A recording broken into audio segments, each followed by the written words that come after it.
posibilidad, ng tagumpay o kabiguan, ng ligaya o lungkot.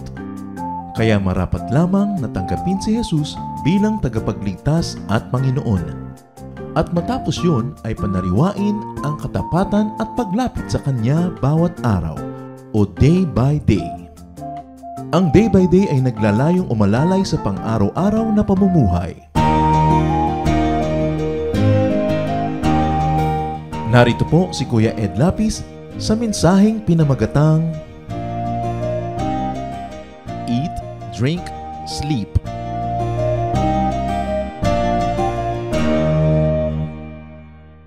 Mark 6:31. Come away by yourselves to a secluded place and rest a while. For there were many people coming and going, and they did not even have time to eat. Ang Panginoong Hesus ang may sabi nito sa kanyang mga alagad upang sila ay magpahinga. Dating at dating, hindi magkamayaw, hindi matapos ang pagdating ng mga taong humihingi ng kagalingan, kailangang ipanalangin, kailangang payuhan, kailangang tulungan. At sila mismong mga alagad ni Jesus ay hindi nakapagpahinga, hindi man lang makakain.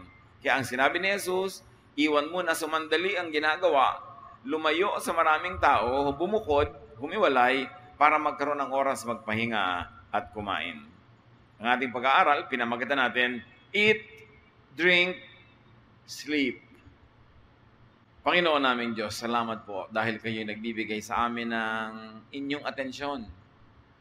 Pati ng kapahingahan, pati ng pagkain at mga inumin na aming tinatamasa. Turuan mo kami ngayon na lalong maunawa ang halaga ng mga bagay na ito when you design the human body that we should sleep, eat, rest. Father, be our speaker, lead us unto practical wisdom that we may know you more and that you may be able to love us more when we understand how you want to love us. Teach us. In the name of Jesus, your Son, we pray with thanksgiving.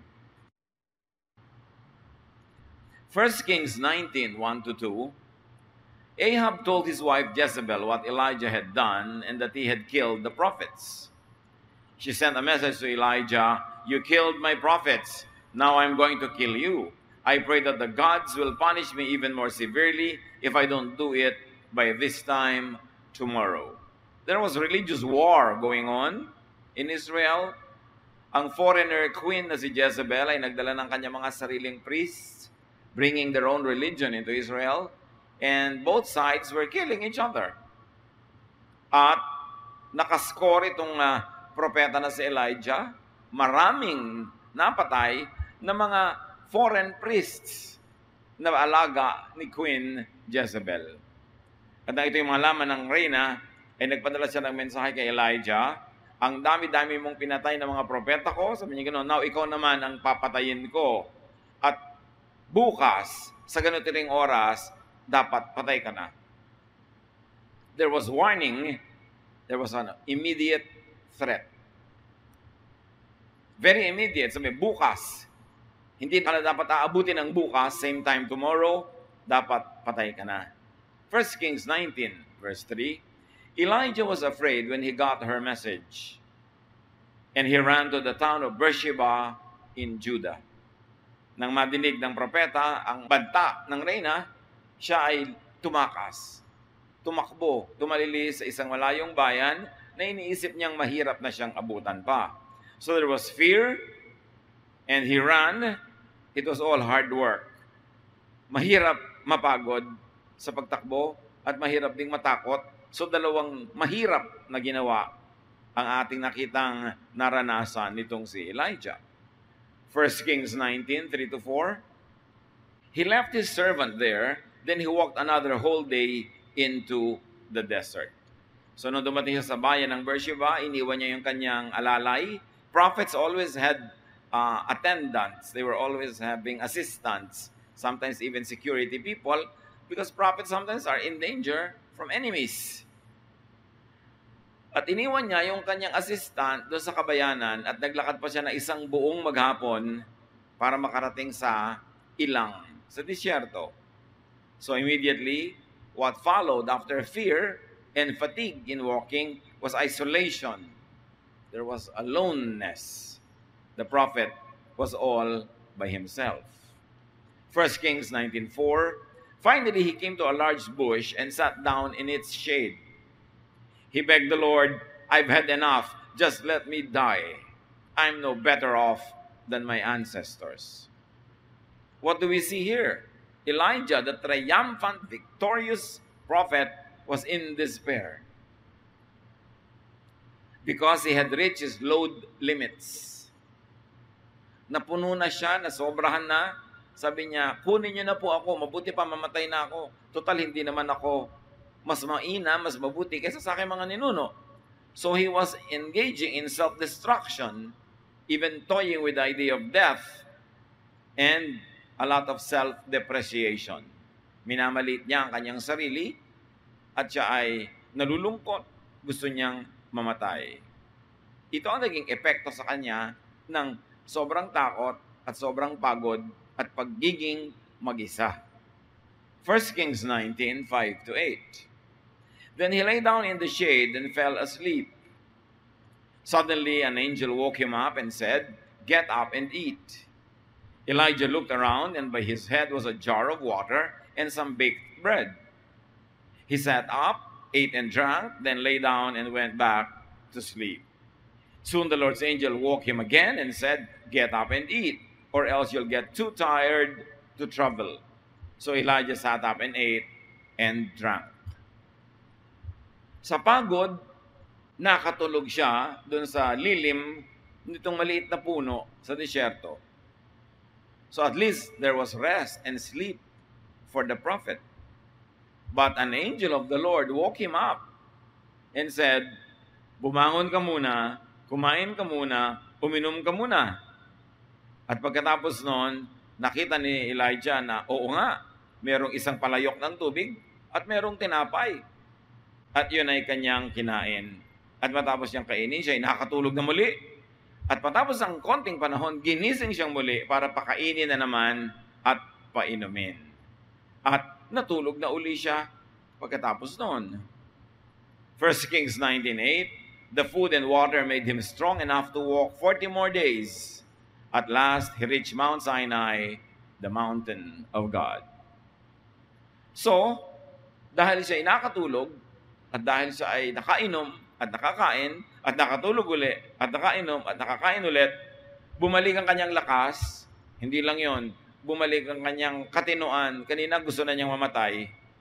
Pero ngayon, naglakad pa uli siya ng 40 more days. So there was strength again in his body and very importantly in his spirit.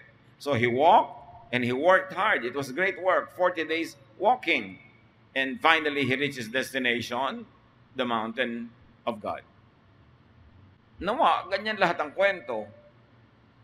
Na yung napapagod, nalulungkot, nawawala ng pag-asa at gustong mamatay ay nakakatulog na, nakakapagpahinga, nakakakain at bumabalik ang huwisyo, nahihimasmasan. Pero yung mga iba sumasabit. Ganyan ang nangyari doon sa mga nagpapakamatay sa panahon ng kanilang depression, sa panahon ng pag-iisa, sa panahon ng kalungkutan, ng takot, ng hopelessness. Nananatili silang mag-isa at walang tumutulong sa kanila, walang dumarating na luna sa kanilang gutom at uhaw at natutuloy yung kamatayan. That's why there's a lot of great lessons for us in this ancient story. And one of those is that even godly work can be exhausting. Akala ng iba, kung ginagawa mo ang gawain ng Diyos, hindi ka na pwedeng mapagod, hindi ka na napapagod, lagi kang masigla, lagi kang masaya. Hindi yun totoo. As we have seen in the story, even godly persons, and especially very ordinary people, could be afraid. Godly people, even ungodly people, ordinary people could have fears, could feel hopeless, could be desperate. Yang desperation, kawalan ng pag-asa, sobrang lungkot, dumadapo yan kahit kanino. Pero bakit naging masyadong matibay at mabigat ang pagdapo kay Elijah? Dahil sa factors na ito: isolation and loneliness, exhaustion, fatigue, thirst, hunger, nagsama-sama. All this could worsen negative feelings. And this time, I'd like you to think about your own life or the life of people close to you. Kung may negative feelings na, natanggal na sa trabaho, bumagsak sa exam, iniwan ng papa, nawala ng love life, nasunugan ng bahay, nanakawan ng kabuhayan, nagkasakit, negative na yung feelings, pag dinagdagan mo pa yan ng pag-iisa at lungkot, at dinagdagan mo pa ng pagod ng katawan, at dinagdagan mo pa ng uhaw at gutom na hindi mo inaasikasong painumin at pakainin, pwedeng-pwede ka maging kandidato sa sobrang depression to the point that people are tempted to want to die. Katulad ng kay si Elijah, gutom lang pala. Gusto nang mamatay. Pero nung nakatulog, nakakain, nakainom, gusto na uling mabuhay. In fact, nabuhay na naman siya. So, pagod at gutom lang pala. Madaling matakot, madaling malungkot, madaling ma-depress ang pagod at gutom. Kaya marami sa sobrang nag-e-exercise, sobrang nagda-diet, marami dyan nade-depress. Kasi deprived ng proper nutrition at deprived kuminsan ng pahinga kasi sobrang mag-exercise. So rest, especially sleep, food and drink, and company or companion, like the angel in the story, could restore positive feelings, physical and spiritual strength, and all of this could also restore hope and aspiration. Simple lang, pero nane-neglect. Inumin, pagkain, kasama. Nakakalutas ng napakaraming malalalim na problemang gutom at lungkot lang pala ang dahilan. Sa buhay natin ngayon mga kapatid, napakadaling mapagod. Lalo ang mga nagtatrabaho sa mga factories, sa mga opisina, kung saan-saan. Sa traffic pa lang, ilang oras ka na. Bago ka pa sumakay sa traffic ay naghanda ka na, naligo ka na, naghanda ka na ng baon mo. Kung wala kang katulong sa bahay, ikaw gagawa lahat nun. Pagod ka na, hindi ka pa nagsisimula magtrabaho doon sa pinapasukan mo. Tapos maghapon ka pa magtatrabaho, tapos pauwi, ang tagal-tagal naman bago ka makauwi, traffic na naman.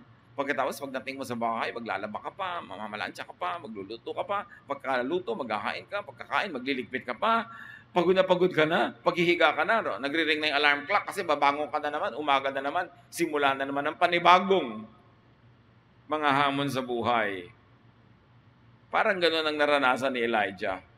When physically, mentally, spiritually, emotionally tired, when distressed, stressed, and depressed. Pag lahat yan ay nagsama-sama, pagod ka ang katawan mo, pagod ang isip, pagod ang damdamin, tapos na-stress ka pa, madedepress ka na, what you should do is to eat and drink. Hindi mo kailangan ng psychiatrist agad.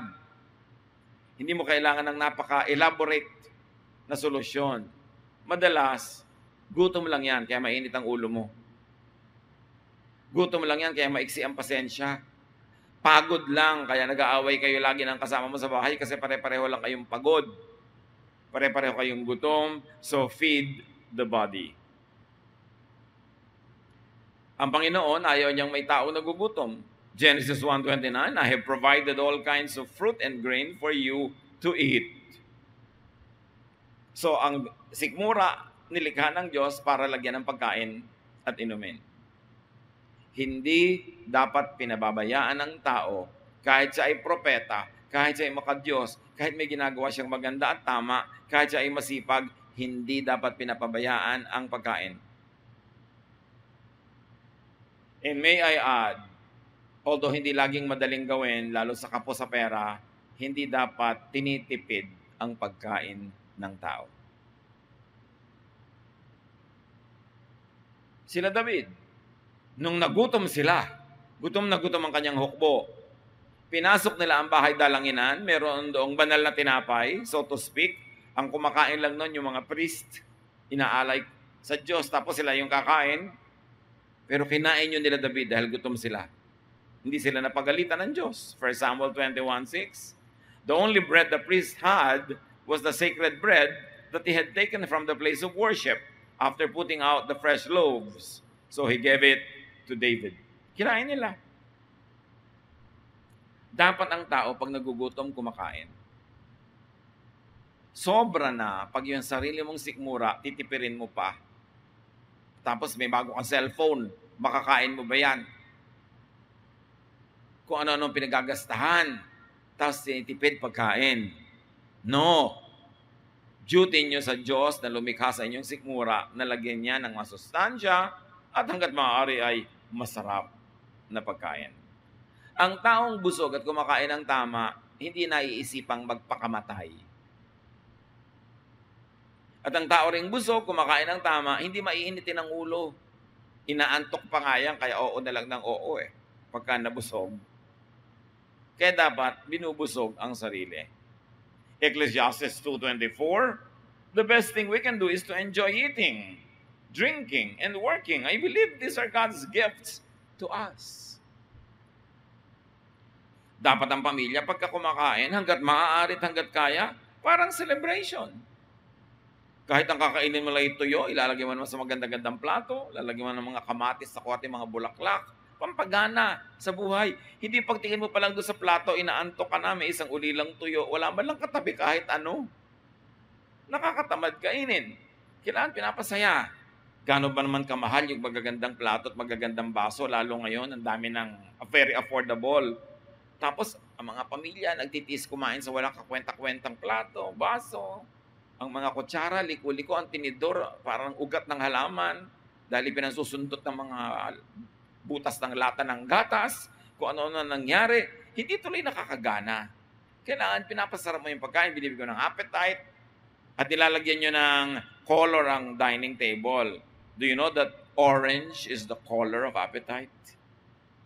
So maglalagay ka ng mga kulay orange dyan. Kung hindi tunay na prutas na orange, kung ano mang mga orange, kamatis, yung mga mamula-mula, manilaw-nilaw. Kaya ganyan ang mga kulay ng mga fast foods. Mga orange, mga dilaw. Kasi kinakikita mo pa lang yung ginaganahan ka na. Subukan mong gawing itim ang tapete ng mesa mo pagka hindi tinamad kang kumain. O gray. Yan, pinapasaya mo. Celebrate eating. Hindi yung nagmamadali ka, hawak-hawak mo lang yung kinakain mo, lakad ka ng lakad, nagbibihis ka, na ganun lang yung pagkain. Masarap may seremonya, yung upo kayo, kakain kayo. Kasi yan ang bigay ng Diyos na mga kaligayahang affordable. Tapos sabi ni Solomon, pinakamatalino siyang tao sa balat ng lupa. Ang sabi niya, itong atupagin nyo, mag-enjoy kayong kumain, uminom, at magtrabaho para makakain kayo at makainom ng gusto nyo. Importante, do not neglect that. And when you're depressed, lonely, sad, listless, naiinip, nalulungkot, change your body chemistry. Chemistry lang yan. Pag may kinain kang tama, naiiba yung blood composition mo, sisigla ka. 1 Timothy 5:23, si Timothy, laging sira ang tiyan, laging tubig lang ang iniinom.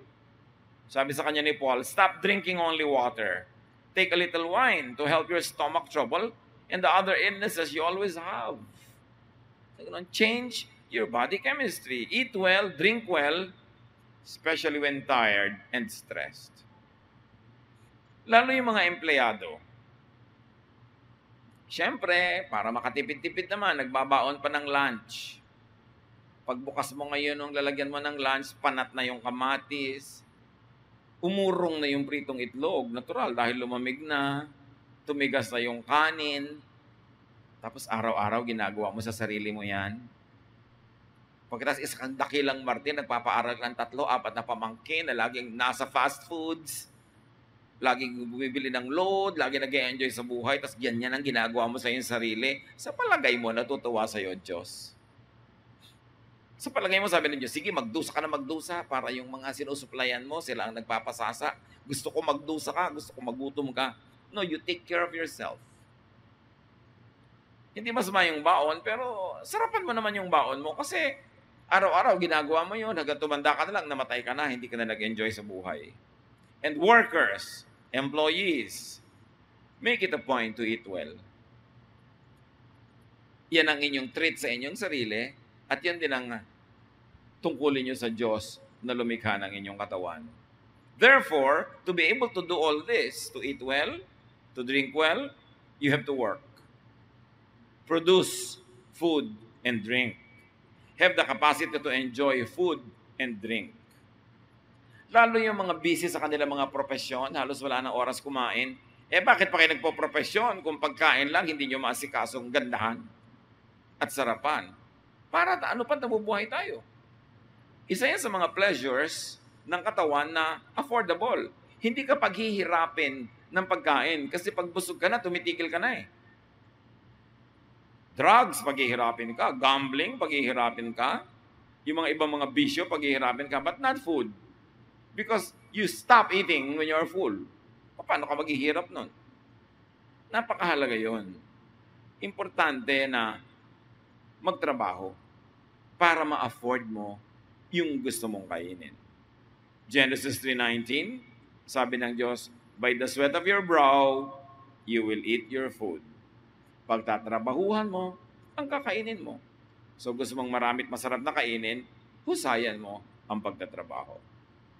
It's very important when you are physically tired, emotionally tired, to rest and sleep. And again, I like to emphasize, working people, office people, factory people, halos wala nang panahon mag-sleep, mag-rest. Kaya yung iba sobrang maka-adapt, nakatayo sa MRT, nakakatulog. Can you imagine that? Sa sobrang antok. Ang mga tao ngayon, hindi nila alam kaya sila mainitin ang ulo, madaling magalit, madaling mag-away, kasi mga kulang sa tulog. Mga bata, mga palasagot sa magulang, mga nagiging suwail, kulang sa tulog. Nauubos ang oras sa dapat sana itulog na lang. Di bali na sana kung trabaho. Pero yung pagkatrabaho, ano pa mga ginagawa ng mga tao na ang tagal-tagal pa bago matulog, ang haba-haba ng panonood ng TV, pag-i-internet, pag sa cellphone, ang tagal. Dapat itulog na eh. Kumisa nga, nakakatulog na doon sa computer. Sinusuwag-suwag na yung computer, ayaw pang matulog. Alam niyo ba kung bakit may gabit araw? Kaya pinadilim ng Diyos ang gabi para pagdilim, tulog na tao dapat. Kasi kung gusto naman ng Diyos, ang tao gising pa, di maglagay siya uli ng pangalawang araw or super liwanag na buwan. Kaya nga niya pinadilim eh. Pero siyempre, naliwanagan na ng technology yan. Ngayon, meron pa mga establishments na gising 24 oras. No? Tapos may mga kainan na gising 24 oras. Kasi may mga opisinang gising 24 oras. At the end of the day, isipin niyo kung mabuti sa katawan niya. May bayad. May bayad. Kaya ang dalangin ko ngayon, ang mga trabaho, mga evening shift, sana temporary lang habang naghahanap pa kayo ng ibang mas mabuting magawa, pero huwag forever. Kasi may bayad. Exodus 34:21, do your work in 6 days and rest on the 7th day, even during the seasons of plowing and harvesting. Gusto ng Diyos, bawat trabaho may katumbas na pahinga. Dapat magpahinga. Ano pang ipagpapahinga mo? Kung may trabaho ka hanggang Sabado, ipagpalagyan na kahit hanggang Biyernes.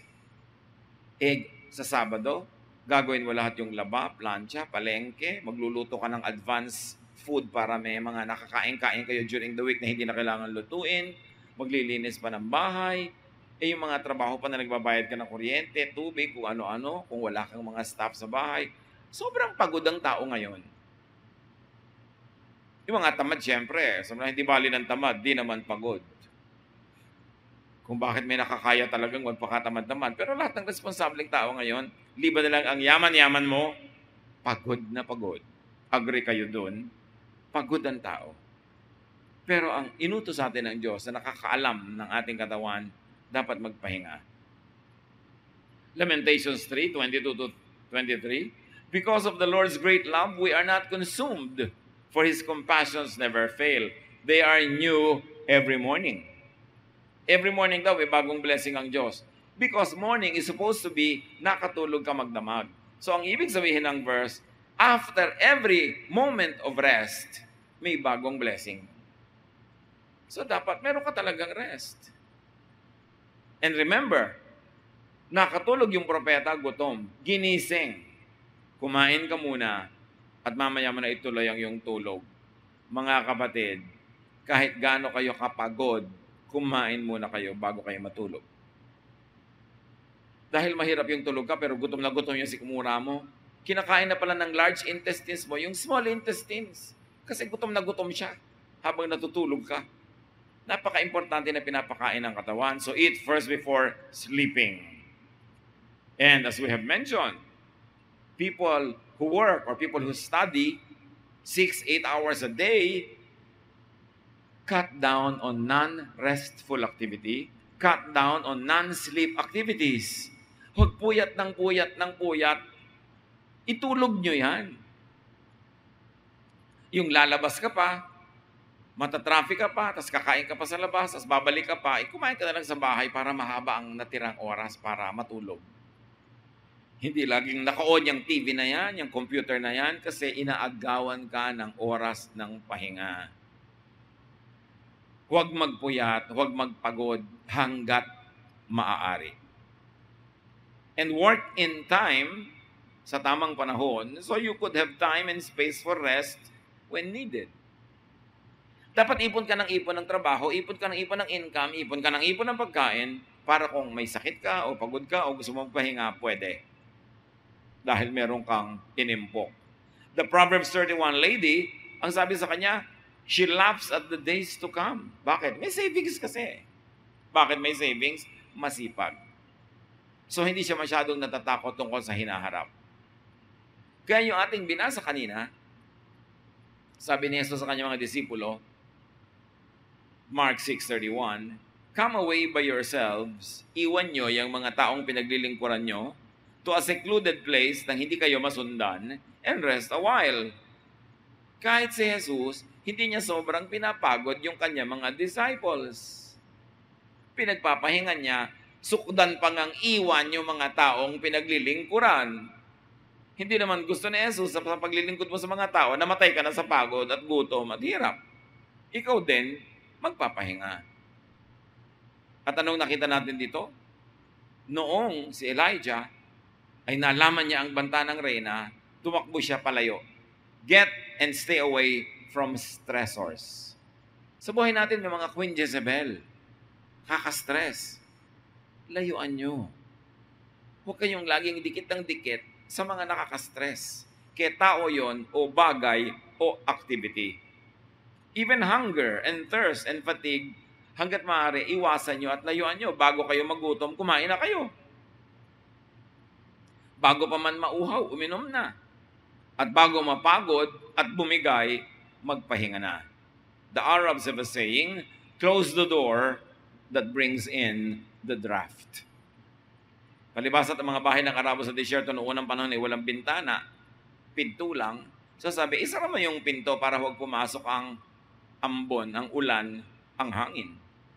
So kung ano man yung nagbibigay sa iyo ng stress, pagsarahan mo ng pinto hanggat maaari at hanggat kaya. At sabi ni Jesus sa prayer sa Matthew 6:13, lead us not into temptation, but deliver us from the evil one. So i-apply natin din yan sa lead us not into temptation na magpuyat, into temptation na magutom, mauhaw. Lead us not into that kind of temptation. Deliver us from that kind of evil in our lives. Kailangan ng katawan, ipahinga. Maraming tao under-rested ang buhay nila. Therefore, they underperform. They are not able to do their best. So, hindi rin sila kumikita ng sobrang dami. So, pabalik-balik lang yun. Hindi tuloy sila umaasenso. So, hindi sila makapagpahinga. It becomes a vicious cycle. And remember, yung mistake ni Elijah, lungkot na lungkot siya, pagod na pagod, takot na takot, iniwan pa niya yung assistant niya. Do not be too alone. Do not be too isolated even from helpers.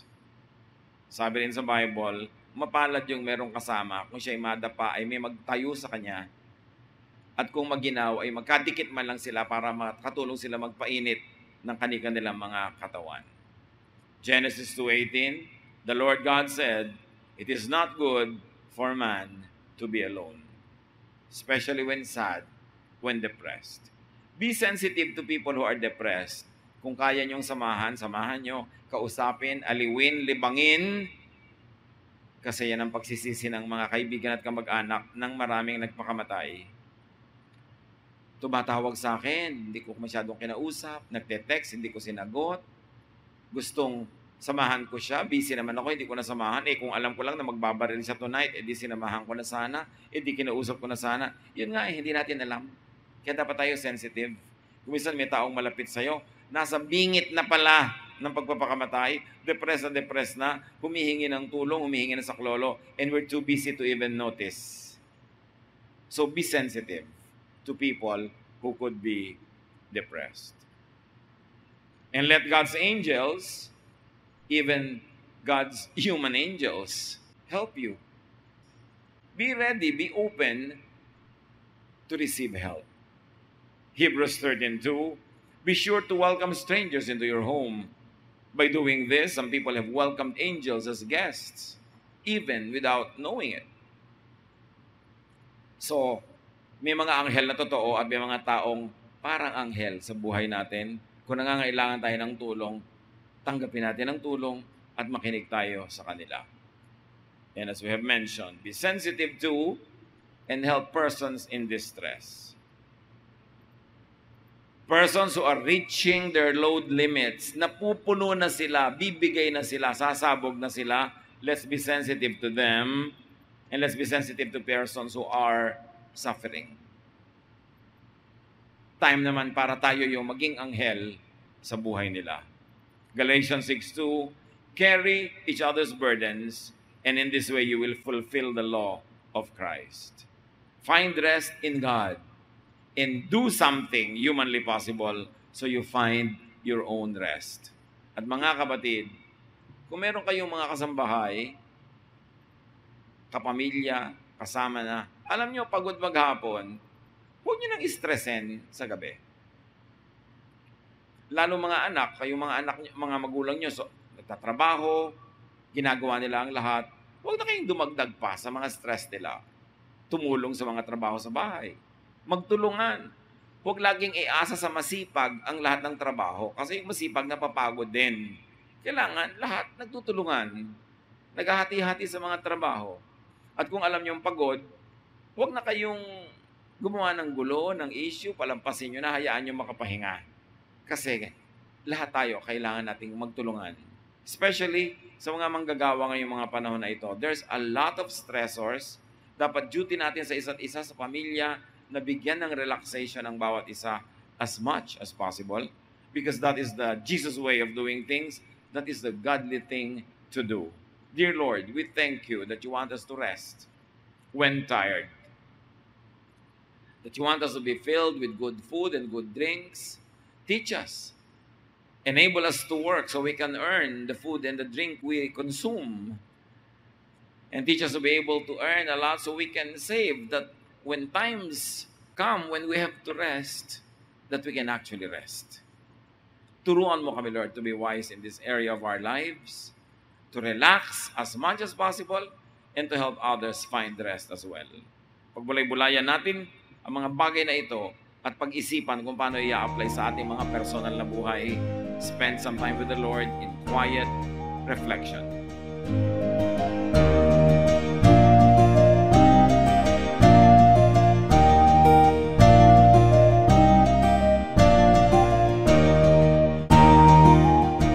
Ang katatapos pong mensahe ni Kuya Ed Lapis ay pinamagatang Eat, Drink, Sleep.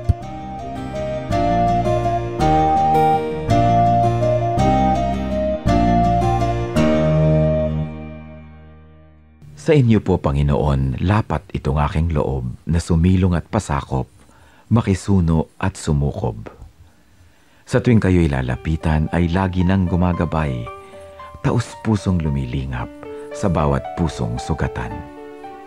Kabutihan niyong matapat, bukas palad kong magbigay, kahit ang tulad kong abay, walang patagong anuman.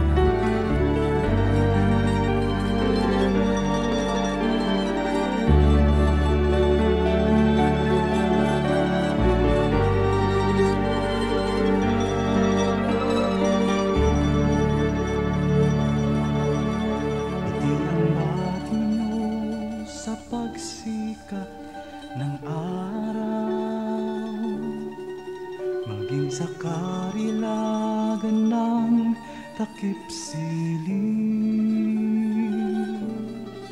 At sa kandili nyo ako'y hindi maliligaw. Datnan man ng unos sa lalim ng dilim.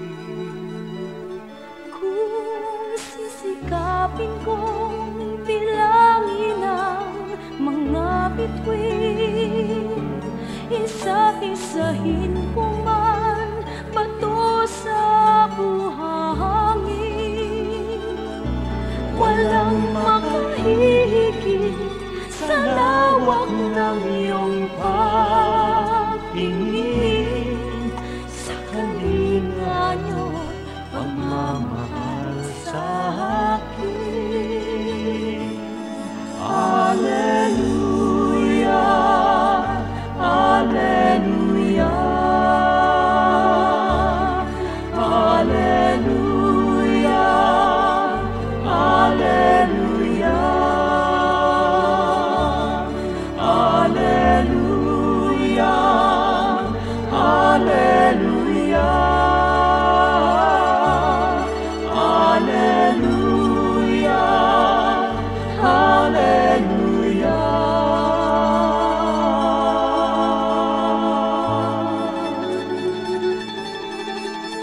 Ang aming nais ko'y purihin ka sa magdamag. Makasama ka maging sa pighati. Ako'y nagagalak sa kaligtasan niyo't habag. Pagkat paglapit ko, ngiti ang iyong bati. Alleluia, Alleluia, Alleluia, Alleluia, Alleluia, Alleluia.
Dumako po tayo sa mga hiyas ng bayan, mga kayamanan po ng ating lahi, ng ating lipi, na maaari nating pagyamanin, kilalanin at itampok. At ito po ay atin ding ipamana sa mga darating pang henerasyon. Ang atin po ngayong itatampok na hiyas ng bayan ay ating mga kasabihan. Marami po tayong magagandang mga kasabihan. At bakit po kayamanan ng bayan ang mga kasabihan? Sapagkat ito po ay mga karunungan na naipon, sinala, niliglig, binuo ng panahon. Sa tagal ng ating mga karanasan bilang isang bayan, bilang mga mamamayan, bilang tao, ang ating po mga ninuno ay nakabuo ng mga salawikain na nakabase sa mga mahahaba, matatagal at malalalim na mga karanasan. Kaya dapat lamang namang pahalagahan ng mga kasabihang ito sapagkat hindi naman tayo basta-basta makakaimbento ng kasabihan sa loob ng isang araw o isang linggong karanasan. Kailangan po ang mahabang pag-oobserba sa buhay, pagdidili-dili at pagkatapos po ay pagbubukas ng isip. Ang atin pong kasabihan na itatampok sa araw na ito ay galing sa Katagalugan. Ang kahoy na likot baluktot, hutukin hanggang malambot. Kung lumaki at tumayog, mahirap na ang paghutok. Talaga nga naman po, tamang-tama. At ito po ay galing sa UP Cultural Dictionary for Filipinos ni Thelma B. Quintanar at mga kasama. Uulitin ko po ang kasabihang ito. Ang kahoy na likot baluktot, hutukin hanggang malambot. Kung lumaki at tumayog, mahirap na ang paghutok. At siyempre, ito po ay hindi naman talaga tungkol sa mga kahoy ang pinag-uusapan. Bagamat napakaganda po nung nakikita natin dito na imagery, yung kahoy nga naman na puno habang maliit pa lang at malambot pa ang mga sanga at malambot pa ang katawan at medyo likuyan o baluktot o kung saan-saan pumupunta kayang-kaya pa nating hutukin, lagyan ng suhay at iurong dito o kaya ay patigasin sa ganong patungong direksyon. Subalit kung yan ay malaking-malaki na at punong-puno na, hindi na natin yan pwedeng maiba dahil matigas na at mataas na, baka hindi pa natin maabot. At ito po naman siyempre yung metaphor na ito ay may kinalaman sa pagpapalaki ng mga bata, sa paghubog ng kaisipan, sa paghubog ng mga paniniwala at mga pagpapahalaga.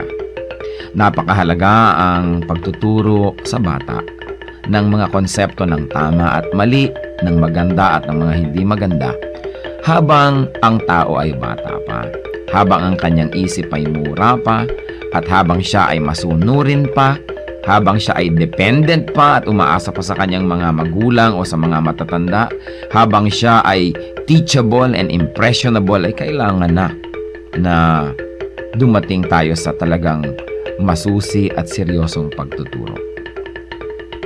Napakahalaga na turuan ng mga bata sa tamang panahon.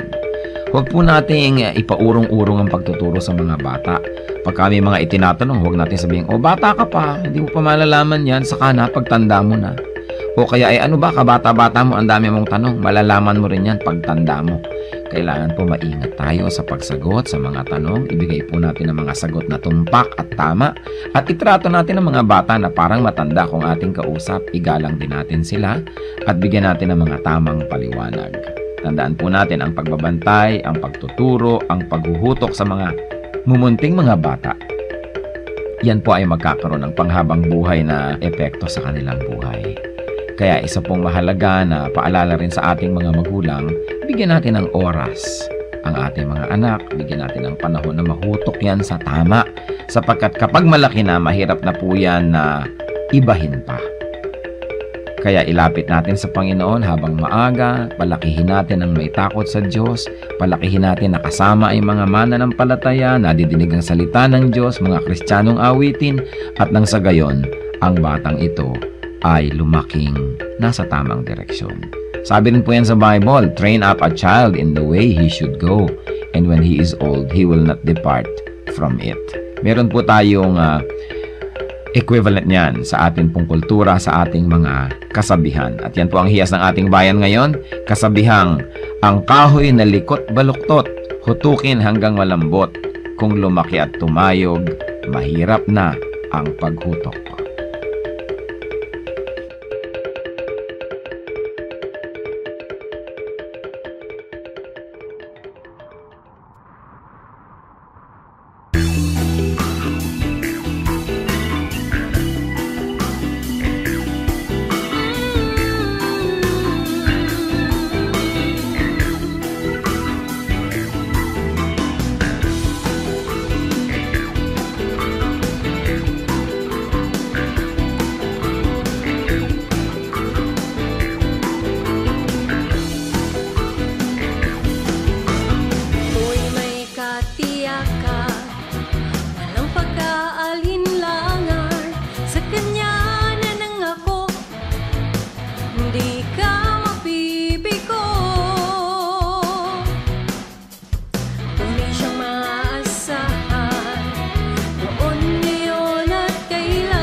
kapayapaan sa gitna man ng kapighatian, pagkat siya ang kasama, ako'y di mangangamba.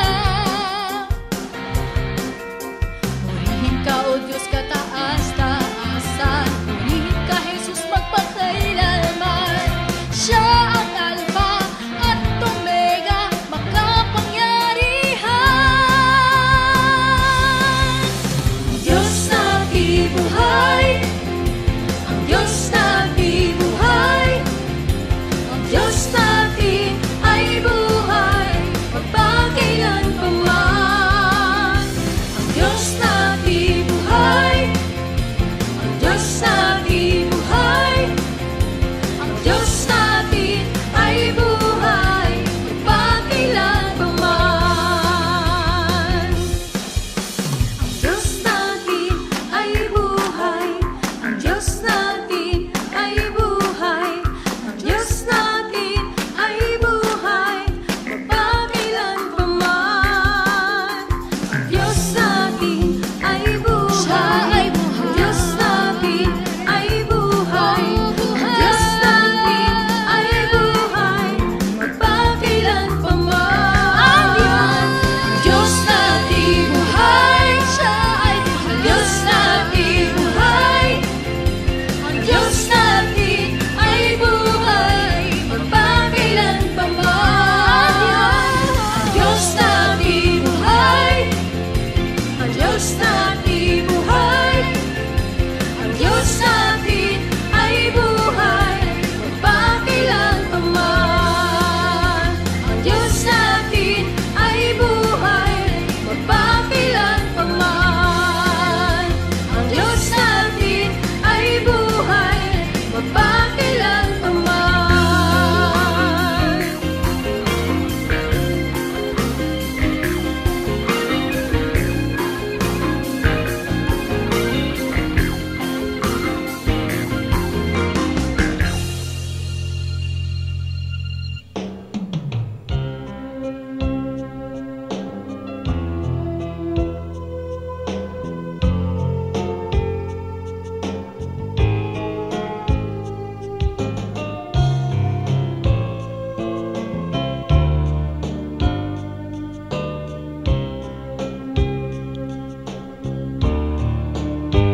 Tulungan mo akong sundin ang iyong mga utos. Tulungan mo akong ang buhay ko'y maiayos.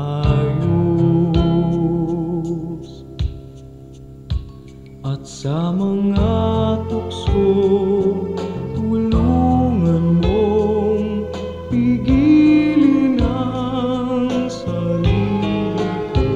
Tulungan mo akong maging tapat sa'yo. Pagpipigil sa sarili, pagpipigil sa sarili. Kung nalulungkot at nalulumbay, magtiis at maghintay. Pagpipigil sa sarili, pagpipigil sa sarili.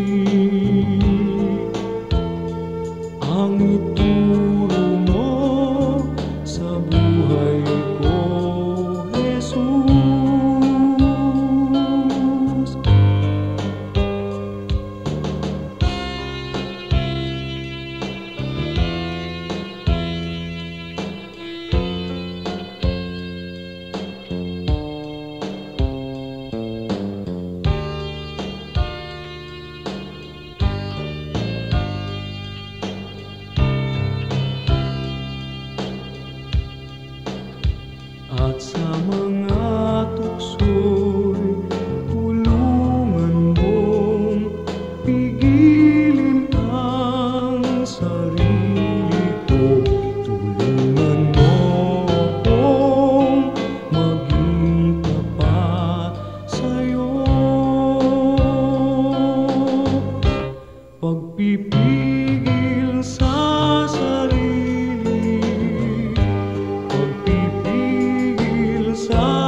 Oras na po para pansamantalang magpaalam ang programang Day by Day. Tayo po'y magsama-sama tuwing ika-6 hanggang ika-7 ng umaga, araw-araw. Magandang umaga po at mabuhay ang Panginoong Hesus!